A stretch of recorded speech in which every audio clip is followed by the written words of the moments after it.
kiss. Whoa, it's like... On the long face. Ready? You're not watching.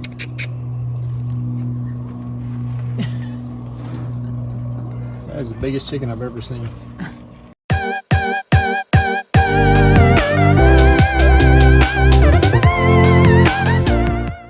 Today, we're doing the dash and instrument cluster, which is good because it's freezing in this garage, and most of this is going to happen at the kitchen table. Anyway, I went with the carbon fiber option because I like it a lot and it goes with the theme of my car. Now there's something really confusing about the first thing we need to do, and that's locate the hole for the steering column. And I'll show you in a little bit why it's so confusing. Let's get started by locating where that goes through and only make one cut. Now Factory 5 does include this template that helps you lay out exactly where your gauges go. You won't find it in the paper manual that comes with your kit. You got to go online and look at the instructions for the carbon fiber dash and the glove box that comes with it. So the one thing that's confusing though is those instructions tell me that the Mark 3 and 4 is on the right side instead of the left side. The template says the exact opposite and the instructions say the same thing. So we need the first thing to do is figure out exactly which one's right. The best way to do that is to line it up. With the dash panel, it's about as center as we can get it. I marked the center of the dash and marked the center of the hoop on the back. That's about as close as you can get it because of the steering column pushing it out. But it's clear that it is definitely correct on the template, which is this left side, because it's lining up perfectly with it. There's a little bit of play, but I like the location. We're gonna go with the template says. We're gonna tape the dash to lay out all the gauges. Thanks, Gates. He's right. We're going to use some tape to cover up the carbon fiber because when we use a hole saw to cut out these gauges, we don't want this to fray too bad. And it helps us with our layout because we've got a lot of switches and buttons we got to get in the right place.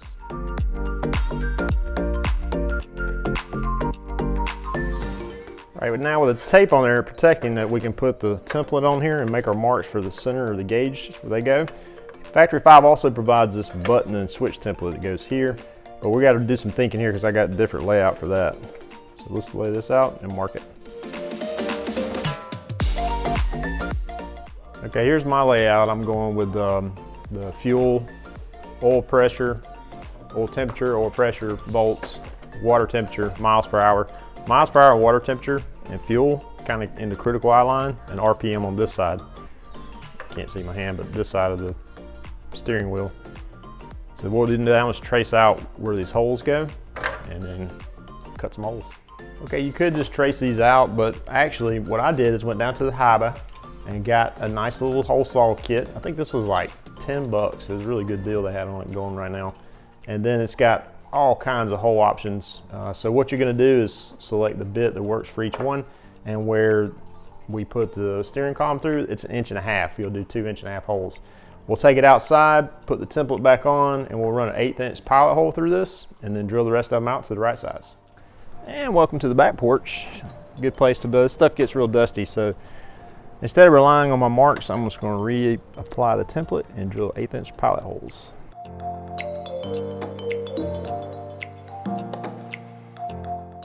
You know what? I'm going to get a Cleco so I can hold this in place. Okay, with a couple of Clecos here, we'll make sure this stays in the right position.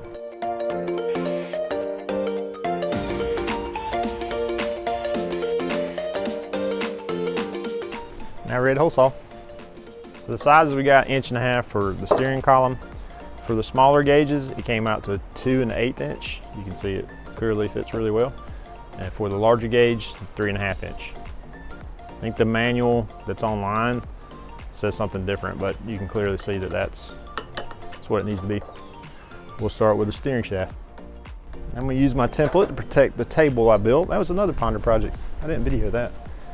So I did reverse the drill just to be safe.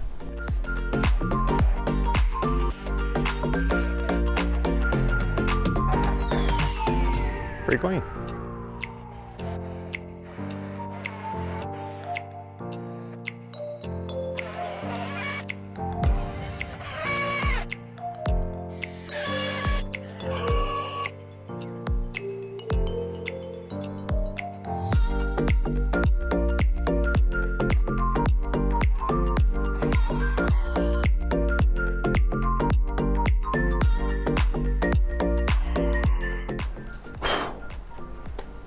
Very nice.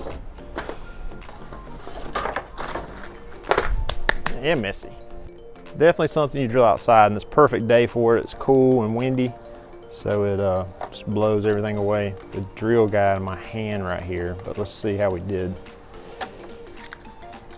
I've got the sanding kit, drum sander, but I don't think I'm gonna need it. Ah, crap. Hope the gauge will cover that up.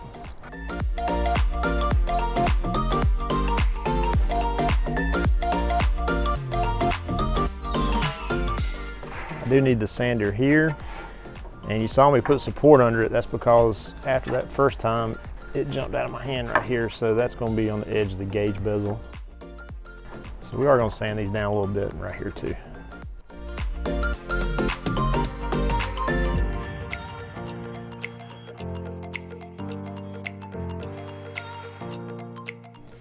Okay, while Grayson eats breakfast, we're going to see how we did on the measurements and the cuts. I did scratch it right here pretty bad, but oh well, that's the only place. So that's a good, nice fit. So these auto meter, the bezels are really small, so you gotta make sure you get those holes right.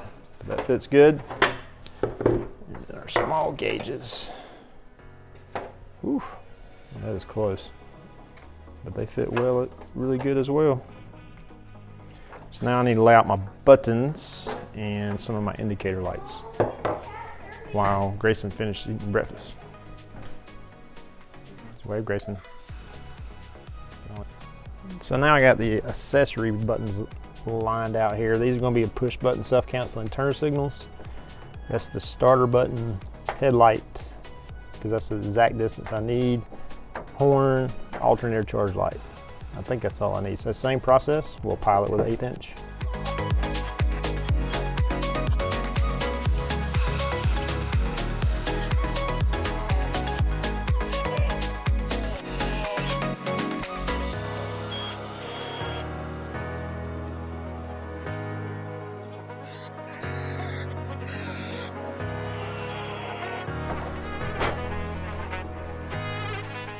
See how we did, and if we need to sand it.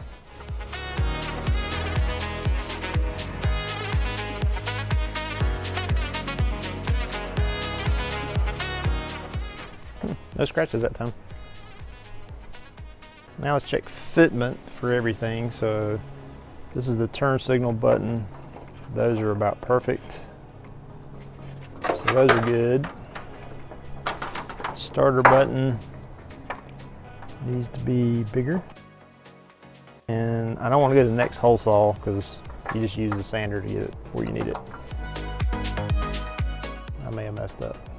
I did. That's supposed to be a small. I knew I should have wrote that down. So right now, this is where I was going to put the headlight switch. So I have to come up with something there. And then the horn needs to be bigger too. Now that it thoroughly looks like Swiss cheese, let's review what we got. We got all our holes. So our light, these are like they push in. So you kind of got to work them slowly so you don't, so they kind of clip in. Anyway, so alternator light, high beam light. The only mistakes I made were two. One, where that got scratched before I put something under it, and not thinking about this hole before I cut it, because it's for the headlight switch. Clearly too big. So we'll just have to improvise with a nice stainless steel washer, and there you go. I think it looks fine. And we can even make sure when we tighten that down that it's centered. So we're going to put everything on it, and the next step is to put the gauges in, and we've got to build a grounding harness and got to build a common power for the light harness, and then that's about it till we take it outside and put it on the car. So I'm gonna put all the gauges in now, and I'll show you what it looks like with everything installed. Time to check our work. Here's everything installed. I would say that the holes for these got a little bigger than I'd like, but they're in there. It's not going anywhere.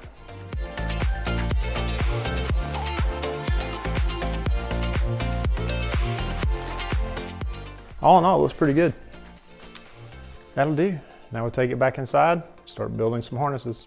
All right, now I got to build a grounding loop for the gauges and their lights. We got to do a 12-volt keyed source loop back to the ignition key, and then a 12-volt source for the lights. That's another loop, and then the rest of them are the sending connectors. And then I may go ahead and start work on connecting the turn signals, because I've got a turn signal module that it connects to.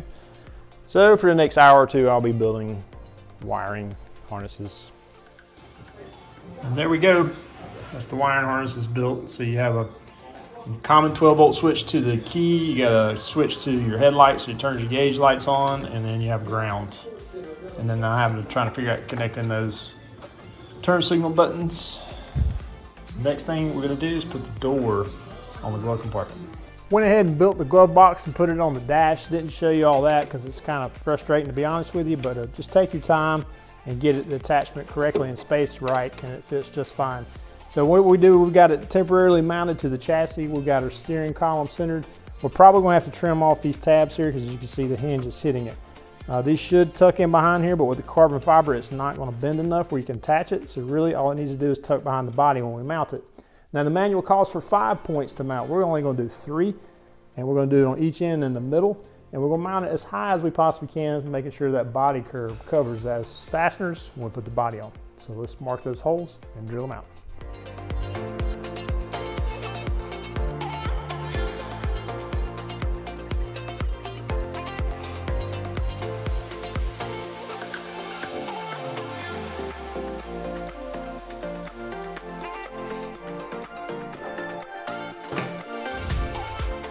Next, we got to put these lower dash supports in. It's actually for the headlight switch and hazard switch from your donor Mustang. But since we're not using those, all this is going to do is help support the lower dash. They rivet to the front of the panel, and then you use your trim screws to screw on the bottom. Put one on either side for the carbon fiber dash. Then you got a nicely firm installed instrument cluster gauges and dash. So we'll install those real quick, and that'll be the installation complete. Now we got the dash all mounted, good and secure, it's time to hook up some gauges. This is a really simple process. Like that wire there you see says the speedometer signal. So we'll move that over here and connect to the speedometer. Already hooked up the RPMs. And thanks to Art at Wire Diet, that's a pretty simple process because he does a great job labeling what comes off your harness. The rest of it's hooking up power and ground and then putting some power to it and making sure everything works. So let's hook up some gauges. In the process of hooking up all my sending units to my gauges, like I just did the oil pressure, I realized the oil temperature, which connects to that bung you see on that side of the oil pan, goes there, but there's something funny about the oil pan. It's sticking way too far below the frame. See that? That far below the frame. If you hit a speed bump, it's going to hit the oil pan. You know why? That's the wrong oil pan for the factory 5 Cobra build. That's the correct pan if you want a replacement for the stock Mustang 4.6 GT engine. Wrong pan for the build. You actually Google Moroso factory 5 Cobra oil pan. It pops right up. And it looks like this. Much lower profile to fit inside that frame, so it's not going to hit the ground or any kind of speed bump. Hey, we made a mistake. We live and learn. I'm owning up to it.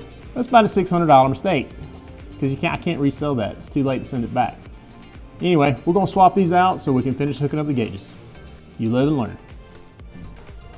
All right, with the oil pan fiasco taken care of, that really does it for the gauges and dash for this episode.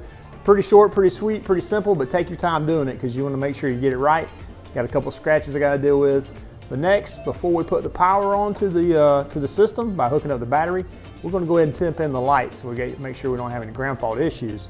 Also, before we do that, we want to make sure we keep this ignition switch very clear from any metal contacting. So with that, we're going to call this a wrap, and that's the dash and gauges.